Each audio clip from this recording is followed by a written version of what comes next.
ओम शांति।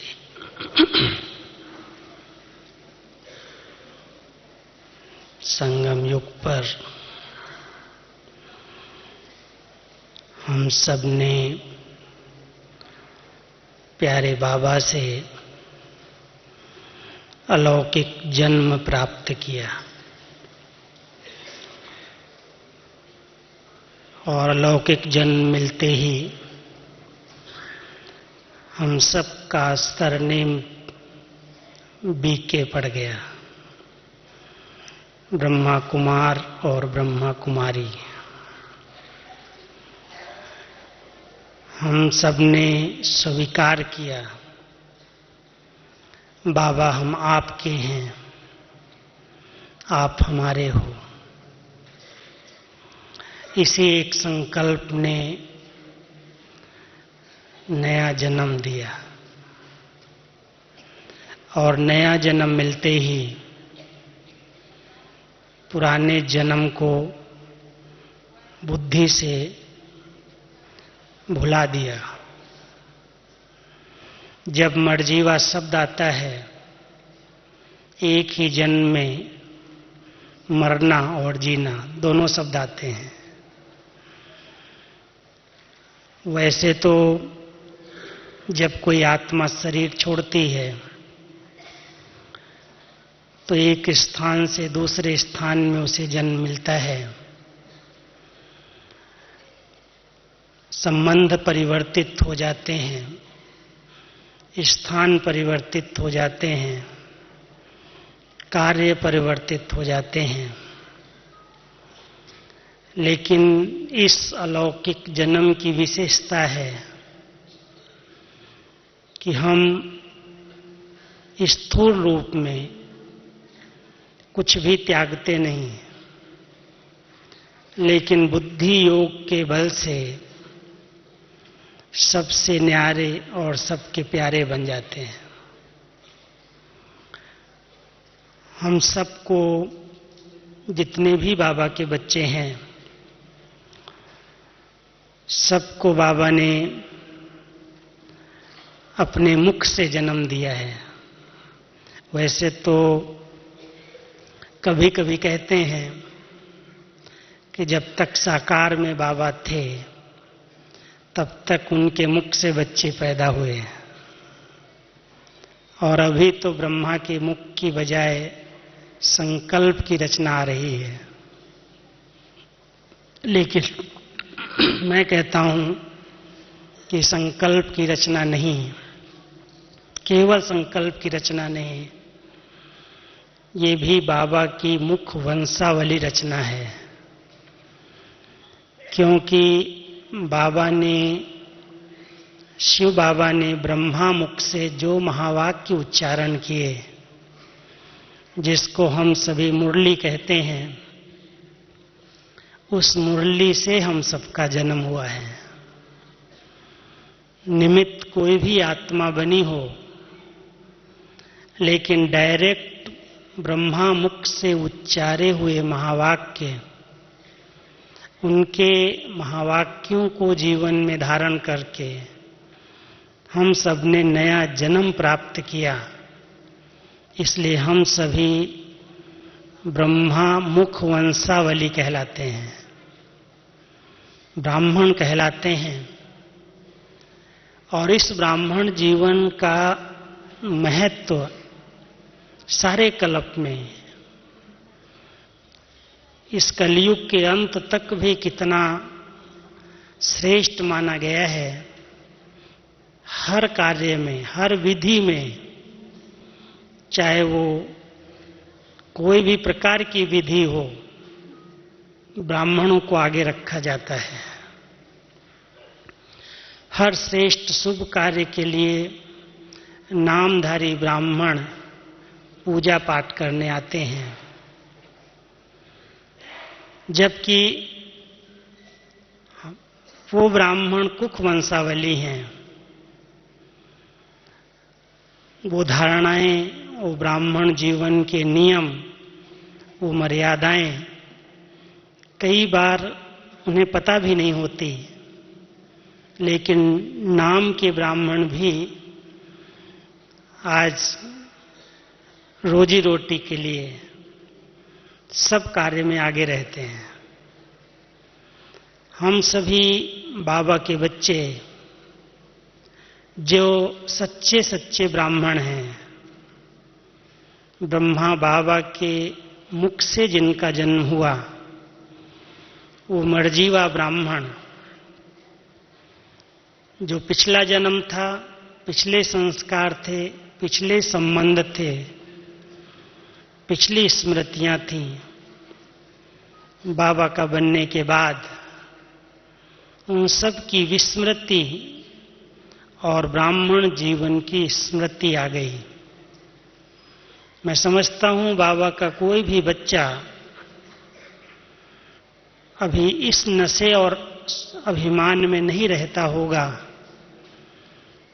कि मैं फलानी जाति का हूं, मैं फलाने धर्म का हूं। जैसा लोगों को होता है साधारण रूप में, मैं इस कुल का हूं, मैं इस जाति का हूं, मैं इस समाज का हूं। बाबा के सभी बच्चे जिनको दूसरा जन्म मिला है, इसी जन्म में जो मर्जीवा बने हैं, वो जाति भेद, भाषा भेद, धर्म भेद, कुल भेद, हर भेद से ऊपर उठ गए।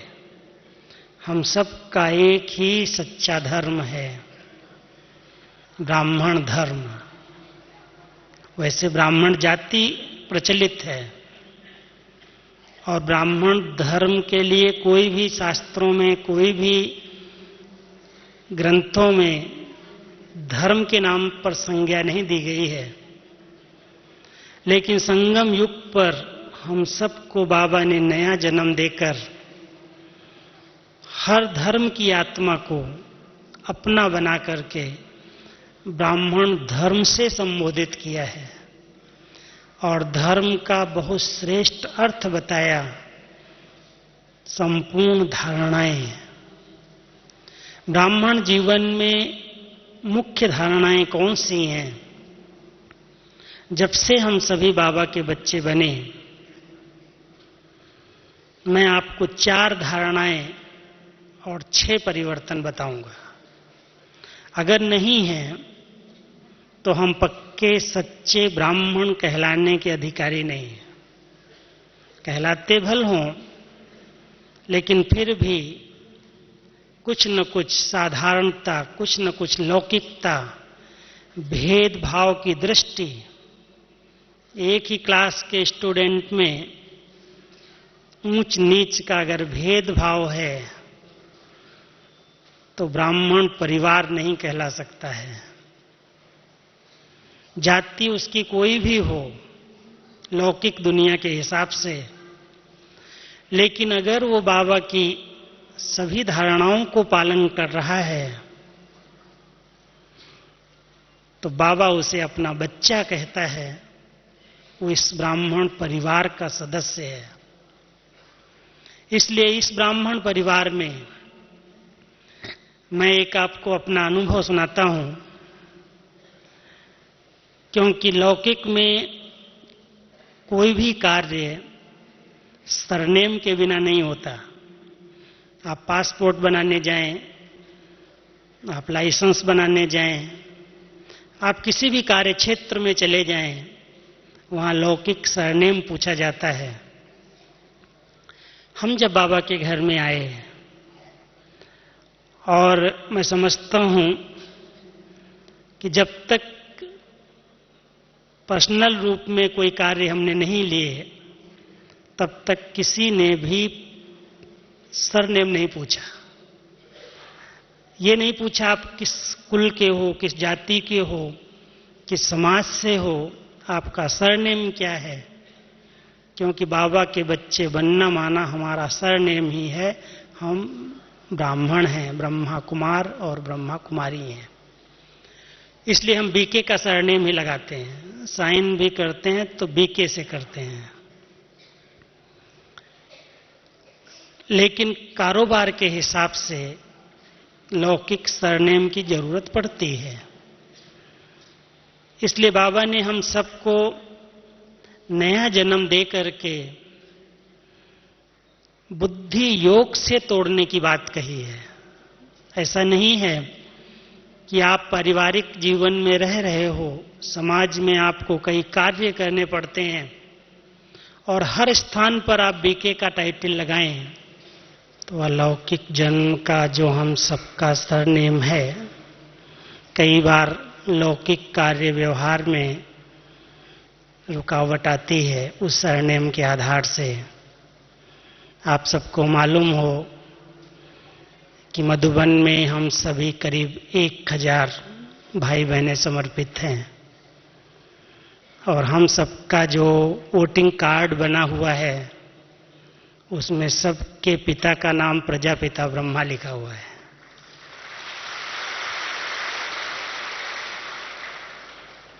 तो एक बार इंक्वायरी आई कि कौन सा ऐसा बाप है जिसको इतने हजारों बच्चे हैं।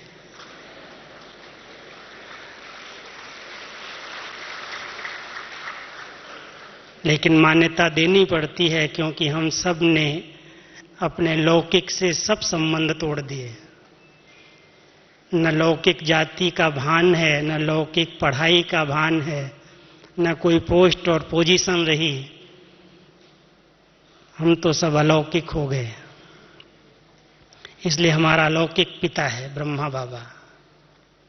लेकिन आप सभी अपने लौकिक कार्य व्यवहार में रहते हो, यूज करना पड़ता है लौकिक सरनेम, फिर भी उसका नशा अगर रहता है, उल्टा नशा,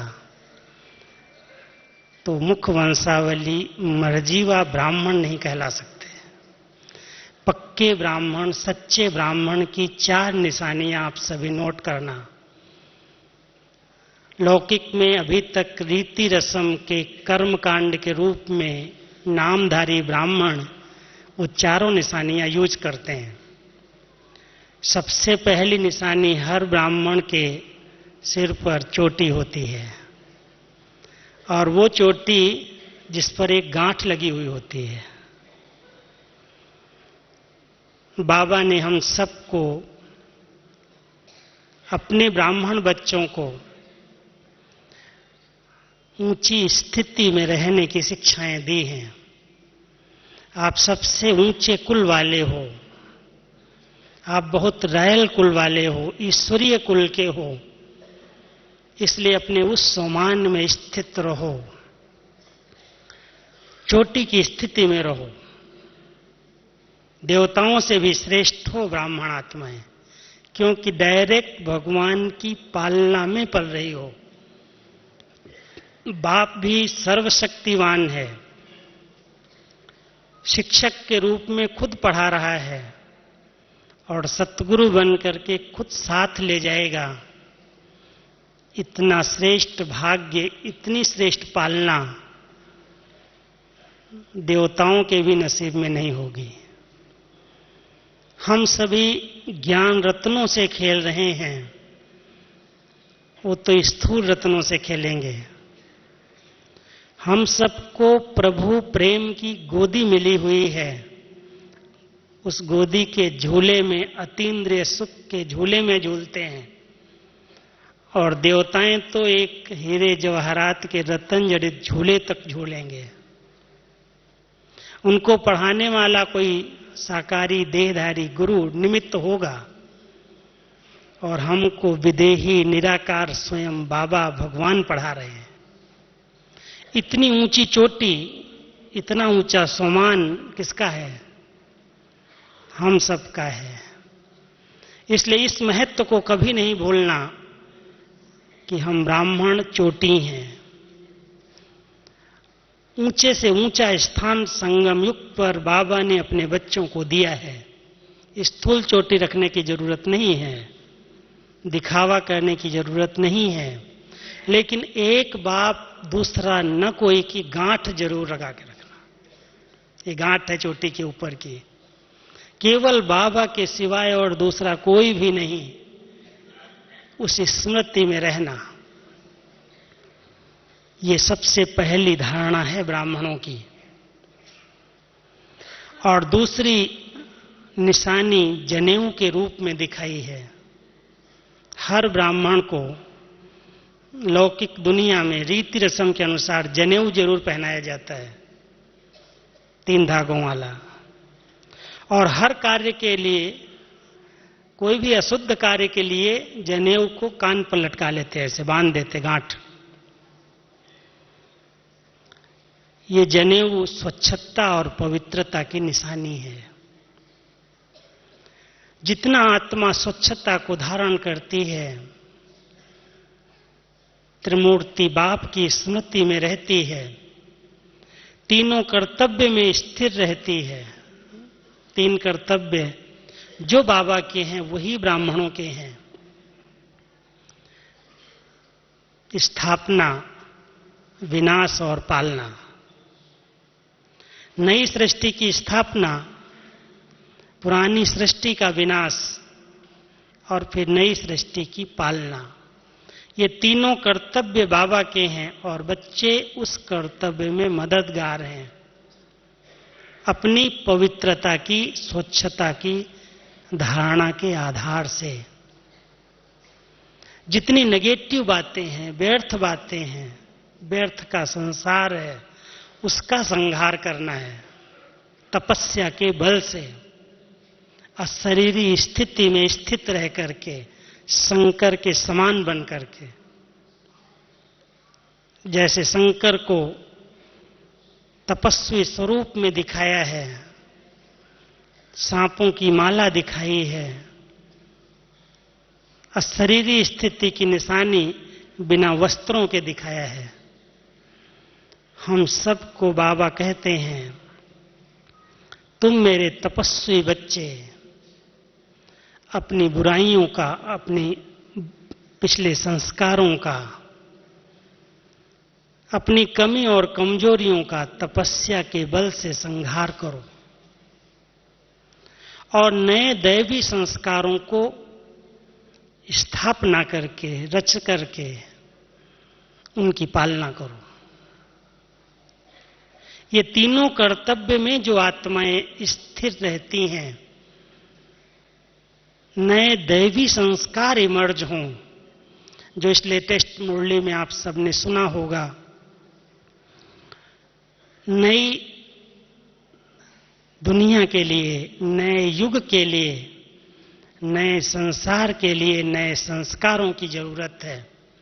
और वो संस्कार एक राज्य, एक धर्म, लॉ और ऑर्डर अनुसार हों। कितना बाबा ने स्पष्ट बताया है, किसी भी पर का राज्य आत्मा के ऊपर न हो, केवल एक बाबा का राज्य हो, मन मत पर मत का प्रभाव न हो, संपूर्ण पवित्रता की धारणा हो और श्रीमत के आर्डर के अनुसार हर लॉ को फॉलो करते चलो। और जो लॉ को फॉलो करता है, आप सबने ध्यान दिया होगा, यही लास्ट मुरली में एक बहुत अच्छा, इस बार पहली बार हमने सुना है। करीब 36 साल से मुरलियां टाइप कर रहा हूं, लेकिन बाबा का ये शब्द मुझे पहली बार हिट किया, अंदर गया। ला है संगम का बेफिक्र बादशाह रहना, कोई भी फिक्र नहीं। ये है ब्राह्मण आत्मा की निशानी। अगर किसी भी प्रकार की चिंता लेकर के हम बैठे हैं, कोई भी फिक्रात है, वो ब्राह्मण आत्मा की बजाय गृहस्थी की निशानी है। चिंता, फिक्रात ब्राह्मण आत्माएं अपने ऊपर नहीं रख सकती हैं, क्योंकि हमारी सब चिंताओं को हरने वाला, सब फिक्रातें उठा लेने वाला स्वयं बाबा हमारे साथ है। तो संगम युग पर हम सब ने एक राज्य, एक धर्म, लॉ और ऑर्डर, इन संस्कारों को अपनाया है। इन संस्कारों के आधार से हम बाबा की नई सृष्टि की स्थापना के कार्य में मदद कर रहे हैं। पुराने आसुरी संस्कारों का नाश कर रहे हैं और नए दैवी संस्कारों की पालना कर रहे हैं। ये जनेऊ सदा पड़ा रहे, स्वच्छता के आधार से, दिव्यता के आधार से। और तीसरी निशानी, हर ब्राह्मण पूजा पाठ करते पहले पहले सवेरे सवेरे स्नान करके तिलक जरूर लगाते हैं, टीका लगाते हैं। और बाबा ने हम सबको उस टीके में स्थित कर दिया। स्थूल दिखावे का टीका लगाने की कोई जरूरत नहीं है। लेकिन जब किसी को देखो, जब किसी से बात करो, अपने स्वमान के, अपने स्व सिंहासन पर बैठ करके, भ्रकुटी आसन पर बैठ करके स्मृति का टीका, मैं कौन हूं, ये कौन है, एक बहुत सुंदर स्मृति का टीका सवेरे सवेरे लगा लो कि मैं एक शुद्ध पवित्र आत्मा हूं और ये सब आत्माएं हैं। चौथी एक निशानी, हर ब्राह्मण चाहे वो नामधारी है लेकिन उसको कथा करना जरूर आना चाहिए, शास्त्र कंठ होने चाहिए। मैं समझता हूं बाबा का कोई भी ऐसा बच्चा नहीं है जिसको कथा करना ना आता हो। है कोई ऐसा? कथा करना माना सब सच्ची कथा सुनाते हैं। सत्यनारायण की सच्ची कथा जो मिल जाएगा उसको जरूर सुना देंगे। पूरे 84 जन्मों की कथा, सच्ची कथा, वो तो झूठी कथाएं सुनाते आए। लेकिन हर ब्राह्मण बाबा का बच्चा, जिसको सृष्टि के आदि मध्य अंत, तीनों लोक तीनों काल, हर आत्मा का इतिहास और भूगोल संपूर्ण पता है और जो मिलता है उसको जरूर सुनाता है। तो कथा तो हम सभी करते हैं। तो ये चारों निशानियां हम सबके जीवन में अगर हैं, एक स्वच्छता है, एक बाबा दूसरा न कोई की गांठ बांधी हुई है, ऊंची श्रेष्ठ स्मृतियां हैं और भ्रकुटी के आसन पर तिलक लगा हुआ है, समानधारी आत्मा है और कथा कर रही है, तो मर्जीवा ब्राह्मण कहलाती है, कहला सकती है। जब से हम सब बाबा के बच्चे बने हैं, बाबा ने सबसे पहला परिवर्तन किया है हमारी दृष्टि का। ऑपरेशन कर दिया। जो दृष्टि देह को ही देखती थी, देह अभिमान में रहती थी, दृष्टि का परिवर्तन कर दिया तो देह नहीं हो। आत्मा को देखो, आत्मा देखकर बात करो, आत्मिक अभ्यास में रहो। मर्जीवा जन्म मिलते ही 2 वरदान मिले, एक दिव्य बुद्धि और दूसरा दिव्य दृष्टि। इतनी दिव्यता आ गई दृष्टि के अंदर, जो लौकिकता समाप्त हो गई, साधारणता समाप्त हो गई और विशेषताएं आ गई। ये मर्जीवा जन्म का महत्व है।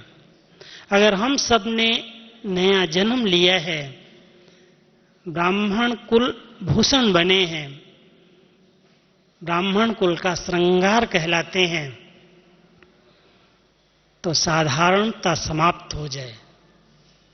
न बोलचाल में साधारणता है, न खान पान में साधारणता है, न व्यवहार में साधारणता है। साधारणता माना ही लौकिकता है। जैसे लौकिक दुनिया में आज हंसी मजाक अनेक प्रबंध बनाए हुए हैं,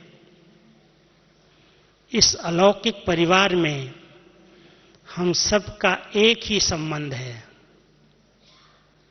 हम सभी जानते हैं संगम युग पर बहुत छोटा सा हमारा परिवार है। यहां पर कोई दादा दादी नाना नानी है? कहला सकता अपने को?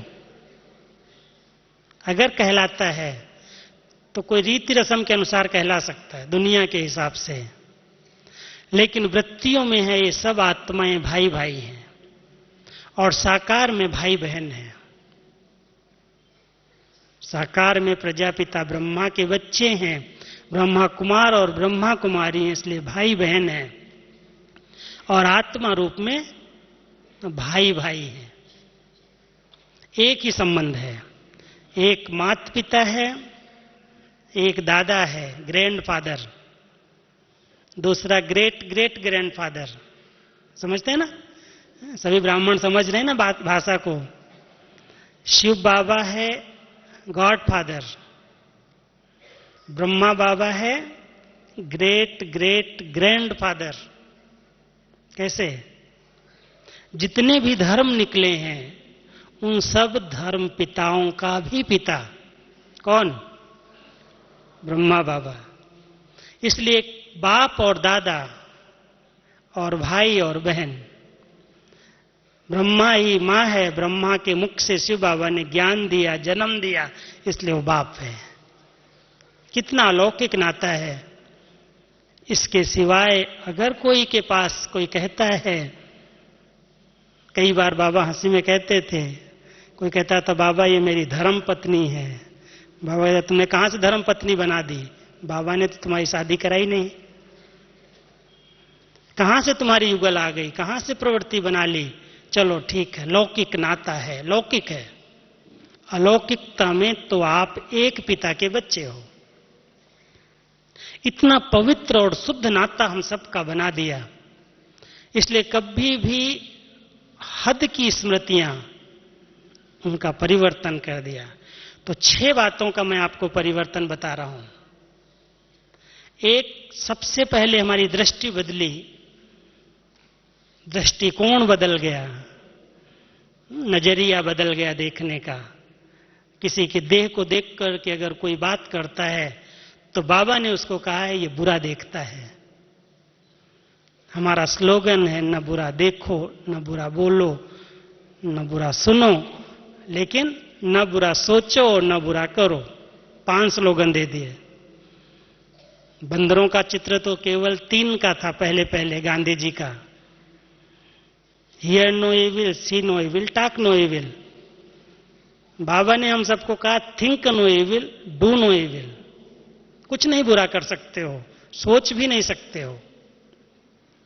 और सबसे बड़ी बुराई है देह को देखना, अपने आप को देह से रहकर बात करना, दैहिक दृष्टि से देखना सबसे बुरा है।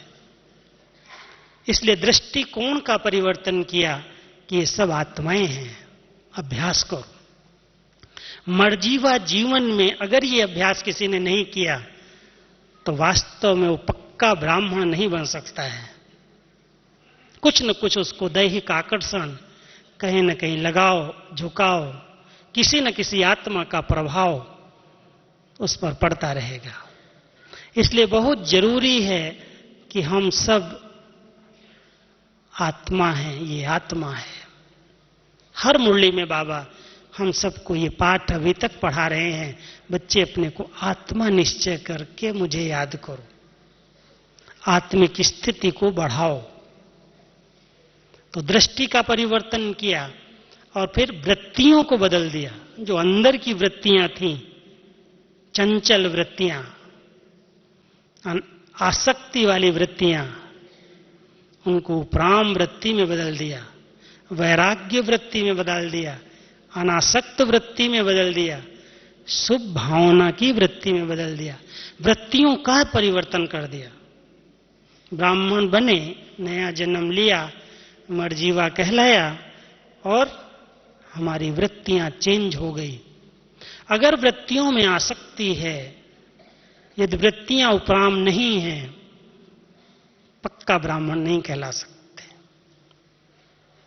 कहीं पर भी राग है, लगाव है, किसी से नफरत है, वैराग्य नहीं कहलाता। वैराग्य वृत्ति नहीं है तो ब्राह्मण नहीं कहला सकता है।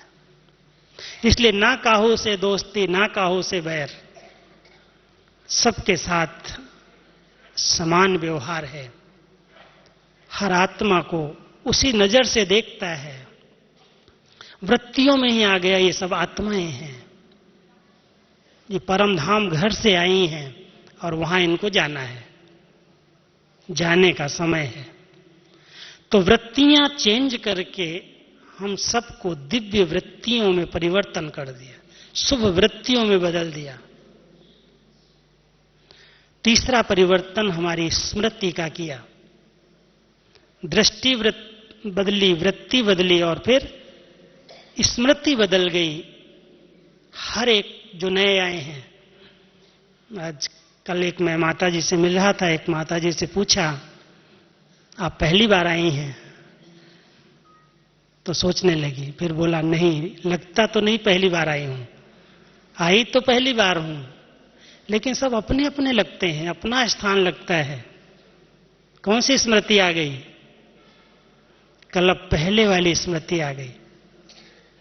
हम जब पहले पहले मधुबन में आए, नाम सुनते थे, लेकिन यहां के लगा ये तो सब अपना ही है, ये तो मैंने देखा हुआ है, ये तो हमारा परिवार है, ये हमारा घर है। अपनेपन की फीलिंग, कल पहले की स्मृति जागृत हो गई। जो मर्ज थी वो इमर्ज हो गई।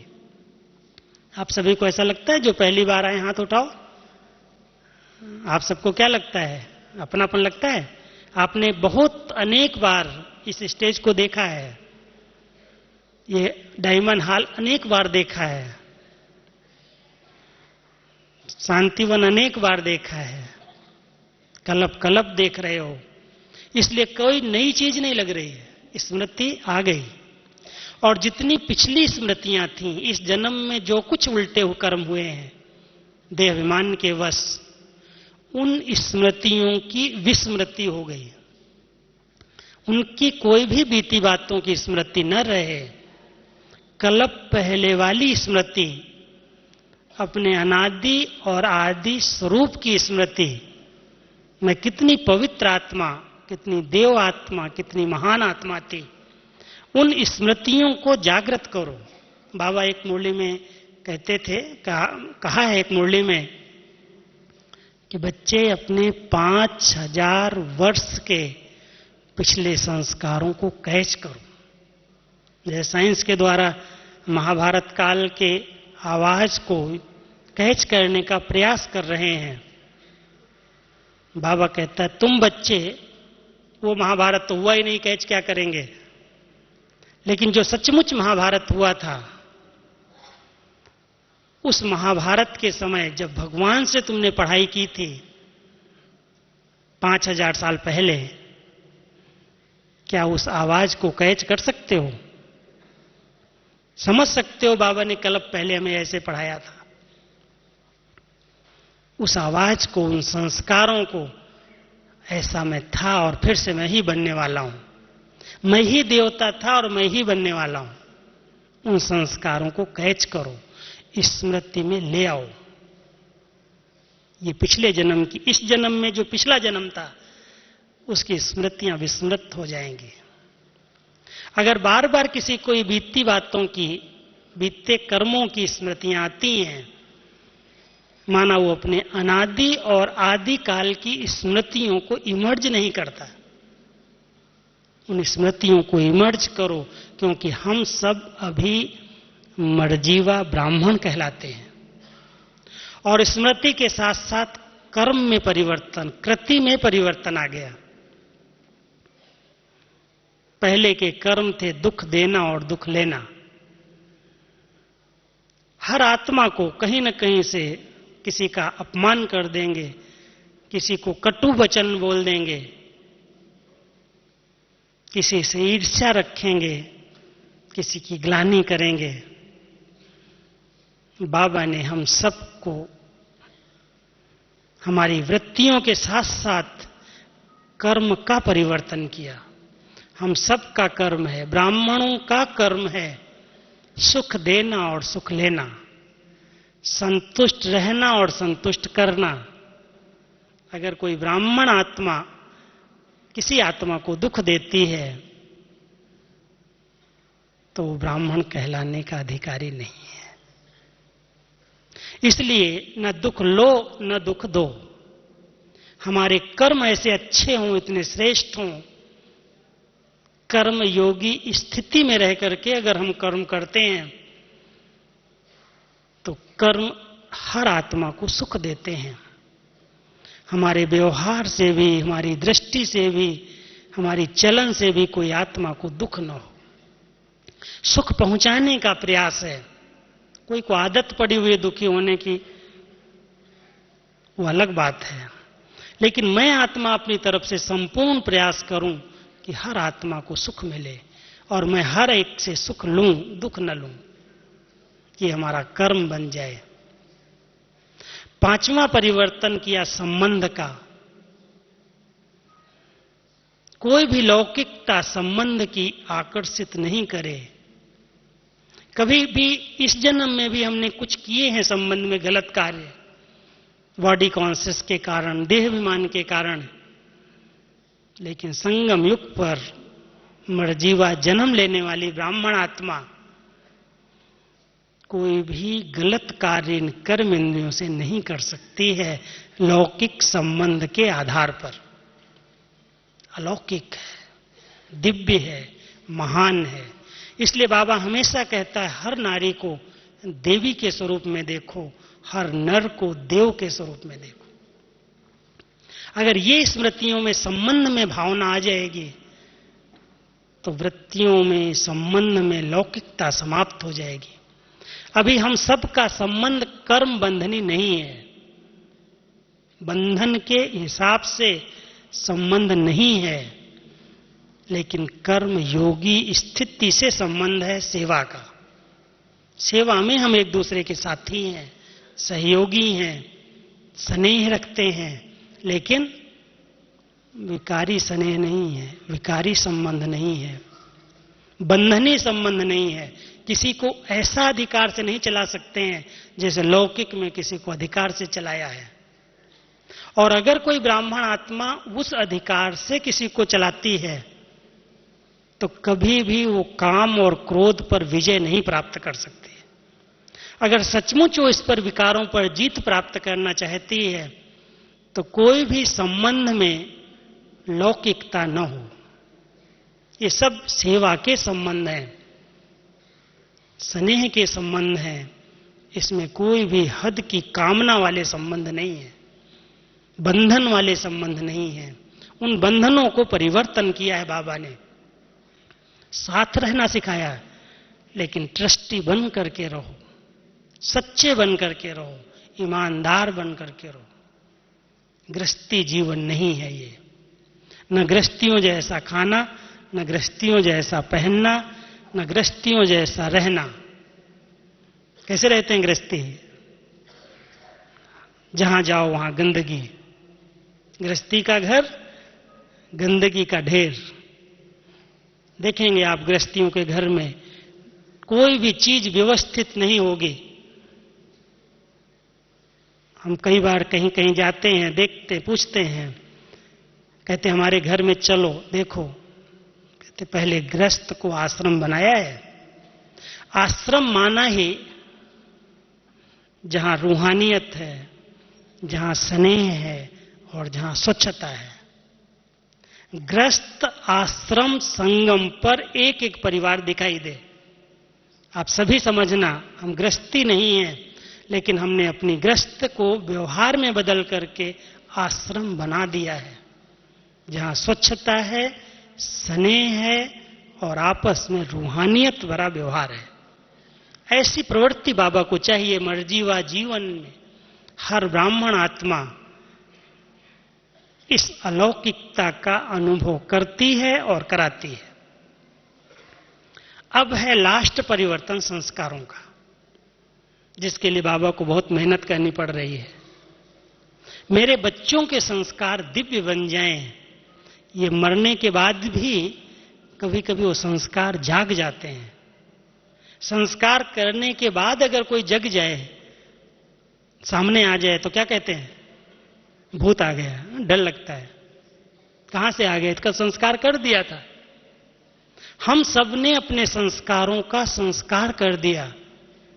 पुराने संस्कार कहां से इमर्ज होते हैं? चेक करो, क्यों आए, किस संग के कारण आए। वही डरावने हैं, वही भूत हैं। इसलिए बाबा कहते हैं विकारों रूपी भूतों पर विजय प्राप्त करो, बार बार वो संस्कार इमर्ज न हो। इसके लिए मैं और मेरे शब्द का परिवर्तन करो। बार बार बाबा की मुरलियां इस समय चल रही हैं। मर्जीवा ब्राह्मण आत्माएं मैं शब्द का प्रयोग करते समय अपने किसी न किसी स्वमान को याद करती हैं, मैं कौन सी आत्मा हूं। और जब मेरा कहती हैं तो मेरा बाबा याद करती है। कोई भी मेरेपन में न संबंध याद आते हैं, न पदार्थ आते हैं, न वस्तुएं आती हैं।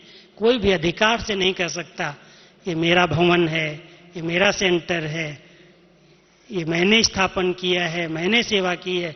जहां मैं और मेरा आया वहां पर देह अभिमान है। इसका परिवर्तन करो। इन संस्कारों का परिवर्तन करने के लिए हम सब तपस्या कर रहे हैं।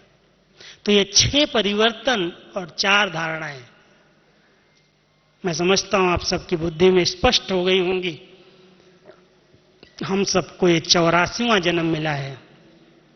83 जन्म के साथ साथ ज्ञान लिया, नया जन्म मिल गया, दिव्य बुद्धि और दिव्य वरदान मिल गए, दिव्य दृष्टि मिल गई, स्वच्छता आ गई, पवित्रता आ गई, दिव्यता आ गई, साधारणता समाप्त हो गई। ऐसे पक्के ब्राह्मण ही फरिश्ता बन जाते हैं। ब्राह्मण 100 फरिश्ता फिर देवता। ब्राह्मण डायरेक्ट देवता नहीं बन सकते। अगर ब्राह्मणों को देवता बनना है तो बीच में फरिश्ता बनना पड़ेगा। और फरिश्ता माना जिनका फर्श से रिश्ता नहीं है, ये फर्श है, देह देह के संबंध, जिनका अर्थ से रिश्ता हो जाए। तो अब हम सभी ब्राह्मणों के अंदर एक लक्ष्य है। बाबा हम सबको उसी प्रकार की ट्रेनिंग दे रहे हैं कि मर्जीवा बने, ब्राह्मण बने। अब तुम ब्राह्मण सो फरिश्ता और फरिश्ता सो देवता बन जाओ। तो हम सभी इस लक्ष्य को स्मृति में रखते हुए ब्राह्मण जीवन में पवित्र और स्वच्छ बन करके एक बाबा की निरंतर स्मृति में रह करके, मर्जीवा जीवन की स्मृति में रह करके फरिश्ता बनकर विश्व सेवा में बाबा के साथ मददगार बन जाएं। बिना फरिश्ता बने हम देश देशांतर की, विश्व की सेवा नहीं कर सकते हैं। जहां भी लगाव की रस्सियां हैं, जहां भी हद के रिश्ते और रास्ते हैं, उसको फरिश्ता नहीं कहा जाता। तो ब्राह्मण फरिश्ता बनकर के बाबा के साथ मददगार बनकर के, विश्व सेवाधारी बनकर के फिर देवता की पदवी प्राप्त करते हैं। तो हम सभी अभी यही लक्ष्य रखें कि मर्जीवा जीवन का बहुत बड़ा महत्व है, इस ब्राह्मण जीवन का बहुत बड़ा महत्व है। और बाबा की बहुत बड़ी हम सब से आस है कि ये ब्राह्मण ही फरिश्ता बनेंगे और ये फरिश्ते फिर जाकर के देवता बन जाएंगे। ओम शांति।